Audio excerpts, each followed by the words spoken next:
తీసుకున్నారా కొన్నారా? ఈరోజు ఎందుకు మీ అందరూ వచ్చిన వీడికి బుక్స్ కంపెనీ కార్యక్రమానికి వచ్చారు, అవునా? గతంలో మేము మీలాగా కూర్చున్నాడు, అంటే నీ 10th క్లాస్ వరకు చదువుకోలేదు స్కూల్లో. మీలా కూర్చునేటప్పుడు ఇసుకలో పాకలేసి పాకలో చదువు చెప్పేవారు మాకు. అప్పుడు ఆరోజు మాస్టర్ వీళ్ళ మా మాస్టర్లు 1985లో జాయిన్ అయ్యాను సార్ నేను. అప్పుడు ఒకటే పింక్ టీవీ ఉండేది. ఆ తర్వాత సరిపోకేమో మన రాములు గుండె చెప్పేవారు. అంటే అప్పుడు మేము చదువుకోవడానికి ఎంత కష్టం అంటే అది కష్టంలా కనిపించేది కదా అప్పుడు. ఇప్పుడు మీకు ఎలా ఉందో అప్పుడు మాకు అలాగే ఉండేది. అంటే అదే అభివృద్ధి అనుకునేవాళ్ళు. ఇప్పుడు టెక్నాలజీ పెరిగే కొద్దీ మీకు పాలరాటి టైల్స్ మీద ఎంతో చక్కగా కూర్చోడానికి మంచి నీట్గా ప్యాంటు షర్ట్, అప్పుడైతే మాకు నిక్కరు షర్ట్, కొచ్చెలు షర్టు నిక్కరు, అవి కూడా ఆ చిన్న ఖర్చులు మామూలు ఖర్చులు కూర్చొని చాలా మంది పిల్లలు అడిగిపోయి కలపడానికి వెనకాల బ్యాచ్ వేసుకుని కూడా వచ్చేవాళ్ళు. చాలా నవ్వుకునేవారు ఎక్కడ చూసిన తర్వాత. అటువంటి టైంలో చదువుకునే వాళ్ళు ఈరోజు పెద్ద పెద్ద జాబులకి సార్ కూడా అటువంటి టైంలో చదువుకునే వాళ్ళే.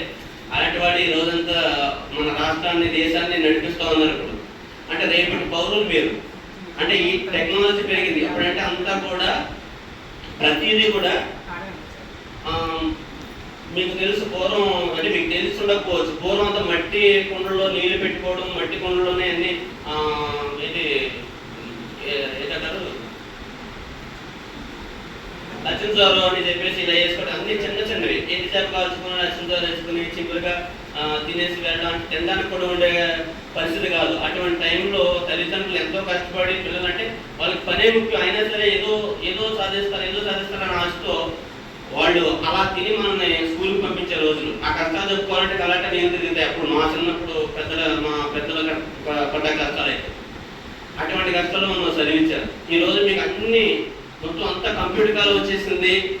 ఏం చేయాలనుకుంటే అది ఈరోజు అంతా apps, mobile apps, computer, laptop and simple. అప్పుడు ఎలా ఉంటే కాల్ పెడితే ఎక్కడికైనా అయితే పరిస్థితి. తర్వాత మీరు చదువుకునేటప్పటికి సైకిల్ వచ్చాయి. ఎందుకు ఇవన్నీ చెప్తున్నానంటే ఇప్పుడు పూర్వం ఇంత కష్టపడి మేము వచ్చాం, మీకు అన్ని సమకూర్చి పెట్టారు. మొత్తం పెద్ద పెద్ద సైంటిస్టులు, ఎంతో మంది మేధావులు ఇవన్నీ కనిపెట్టి, టెక్నాలజీ కనిపెట్టి ఇలా మాట్లాడితే ఒక స్పీకర్ మీకు అందరికీ వినిపించాలి. ఇలా టెక్నాలజీ కనిపెట్టి ఇంత అభివృద్ధి చేసుకోవచ్చు. ఇవన్నీ మీరు ఇంకా ముందుకు డెవలప్ చేసుకెళ్ళాలంటే మీరు ముందుగా మీ గమ్యం ఏంటనే మీరు ఎంచుకోవాలి. మీరు ఎక్కడి వరకు వెళ్ళాలనుకుంటున్నారు అనేది మీరు ఎంచుకునే దానికే మీరు పోరాడాలి. నేను ఎప్పుడు కూడా చిన్నప్పటి నుంచి చదువుకోవడానికి స్కూల్కి వచ్చినప్పటి నుంచి కూడా ఇల్లు కట్టడం అంటే నాకు సరదా.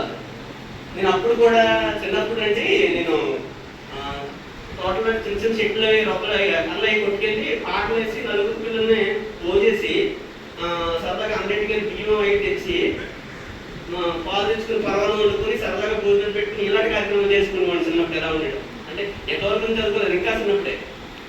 అలా ఈరోజు పెద్ద కాంట్రాక్టులు అయ్యాను. నిజంగా చెప్పాలంటే ఎటువంటి వర్క్ అయినా చేయగలిగినంత కెపాసిటీ దేవుడు మనకి ఇచ్చాడు. చదువుకున్నది 4వ తరగతి. నేను నిజంగా చదువుకుని ఉంటే ఈరోజు పెద్ద చేస్తున్నాం, మెగా వర్క్ చేస్తున్నాం, మెడికల్ కాలేజీ అటువంటి ఒక కంపెనీ తయారు చేసి ఉండేవాడు అనమాట. నిజంగా చదువుకుని ఉంటే అప్పుడు బాధ అనిపిస్తుంది. కానీ అప్పుడు చదువుకుని ఉంటే ఎలాగ అవుతామేమో అంటే అన్ని రకాలుగానే ఉంటాయి. అందరూ టైం చేసేవాళ్ళు అయితే ఇక కూర్చుని వాళ్ళు చదువుకున్న వాళ్ళు అందరూ కంపెనీలు పెట్టలేదు సార్. మీకు చదువుకోకి ఇన్ని తెలివితేటలు ఇచ్చాడు దేవుడు మీకు. చేస్తున్నాను. అలాగే నాకు 2 పిల్లలు. అయితే మా అమ్మాయి పట్టుదల మనోడికి బాగా. నేను 4వ తరగతి ఏమైనా చెప్పగలిగితే 4వ తరగతి వరకు ఏమైనా చెప్పగలుగుతానేమో. ఆ తర్వాత నన్ను మించిపోయింది. నేను ఏం చెప్తాను అలా చెప్తారు మనకి. అలా చదువుకుంటూ తాను ఈరోజు ఏ స్టేజ్కి వెళ్ళిందంటే ఎంసెట్లో 10,000 ర్యాంక్ తెచ్చుకుని జేఈలో సీట్ కొట్టేది. నాకు కాల్ తెచ్చుతుండేవి అనమాట. మా అమ్మాయి కోసం అండి చెన్నై నుంచి ఫోన్ చేశారు. సార్ 1,25,00,000 అవుతుందంటే 5 సంవత్సరాలకి మీ అమ్మాయి నెంబర్ 1 జాబ్ ఇచ్చి అంటే 5,00,000 ప్యాకేజ్తో మీకు పంపిస్తాం, సంవత్సరానికి 10,00,000 ప్యాకేజ్తో పంపిస్తాం అని చెప్పేసి ఫోన్. అటువంటిది ఈరోజుని రూపాయి కట్టవలసిన లేకుండా ఫ్రీగా సీటు జేఎన్టీయూలో కొట్టింది మా అమ్మాయి. ఎంత అదృష్టం చూడండి. అంటే చదివి మనం చదువుకుంటే మన మైండ్ ఎప్పుడు మన టార్గెట్ ఫిక్స్ చేసుకోవాలి. మనం ఏం ఆలోచిస్తున్నాం, మనం ఏం చేస్తున్నాం, దాని మీద మనం ఏం చేస్తే వెళ్ళగలుగుతాం. మనం ఎక్కడికో వెళ్ళాలనుకున్నాం, సపోజ్ కాకినాడ వెళ్ళాలనుకున్నాం, ప్రయాణం మొదలు పెడితేనే కదా వెళ్తాం. అలా మీరు ఏమనుకుంటున్నారో ముందు మైండ్లో ఫిక్స్ అయిపోండి. ఫిక్స్ అయిపోయి దానికి రీతిగా మీరు టాప్ లెవెల్లో వెళ్ళిపోండి. అంతే, ఇంకా ఇంకేం ఆలోచించదు. లేదు నాలా ఏమన్నా చిన్న చిన్న బిల్డింగ్ కట్టుకుందాం అనుకున్నారు అనుకోండి, ఇప్పుడే అది డిసైడ్ అయిపోండి.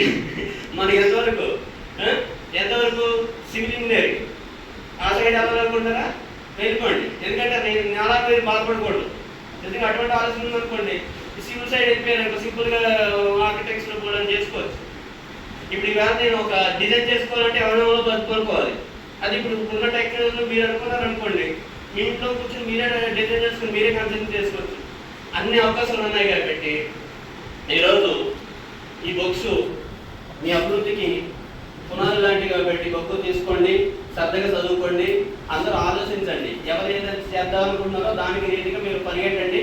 దయచేసి మరి అవకాశం ఇచ్చిన అందరికీ కూడా ధన్యవాదాలు తెలియజేసుకుంటూ నేను చెప్పిన 4 మాటలు కూడా గుర్తుపెట్టుకోండి, మంచి అభివృద్ధిలోకి రండి. Thank you. రేపు పౌరులు మీరు